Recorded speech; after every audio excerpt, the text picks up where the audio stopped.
Partons donc sans attendre au Maroc où depuis plusieurs jours un puissant mouvement de colère s'amplifie. Il rassemble de très nombreux jeunes révoltés par les inégalités et l'absence d'avenir. Ils ont été violemment réprimés dans plusieurs villes. Attention, certaines images peuvent heurter. Sophie Chevalleroux avec sur place Samira El Gadir et Soufiane Yassine.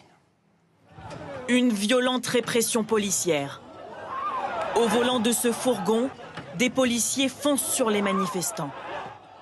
À plusieurs reprises, dans différents quartiers de Oujda, au Maroc. Depuis maintenant près d'une semaine, la jeunesse marocaine crie sa colère dans les rues. Hier, une marée humaine à Tanger.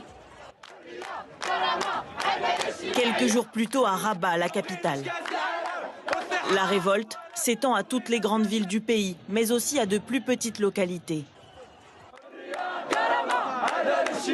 La foule scande liberté, dignité, justice sociale.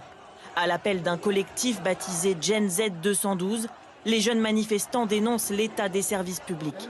On veut des écoles et des hôpitaux, on ne demande pas la lune, ce sont des nécessités au Maroc. Comment les autorités ne comprennent pas ça? Par endroits, des voitures de police en feu. Cette banque a été incendiée hier soir. Aujourd'hui, devant le bâtiment calciné, les habitants que rencontrent nos reporters regrettent les violences, mais partagent les revendications. On connaît tous ces problèmes. Les hôpitaux manquent de matériel et de moyens, les écoles aussi. Une personne qui arrive aux urgences doit pouvoir être prise en charge. Les femmes ne devraient pas accoucher devant la porte de l'hôpital. 6e jour de manifestation. Ce soir, dans les rues de Rabat, la tension monte d'un cran. C'est ici, dans l'un des quartiers les plus fréquentés de la capitale, que les jeunes ont prévu de manifester ce soir. L'information est parvenue aux commerçants du quartier qui commencent à se barricader par peur des dégâts. Les forces de l'ordre, elles aussi, encerclent le quartier depuis 10 minutes maintenant. Dans le viseur de cette jeunesse en colère, les centaines de millions d'euros dépensés par le Maroc pour accueillir la Coupe d'Afrique des Nations dans 2 mois et la Coupe du Monde de football dans 5 ans.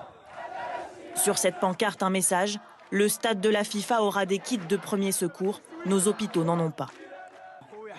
On ne veut pas du foot. Ça se saurait si le foot nous faisait vivre. Ce qu'on veut, c'est la santé. Nos parents souffrent.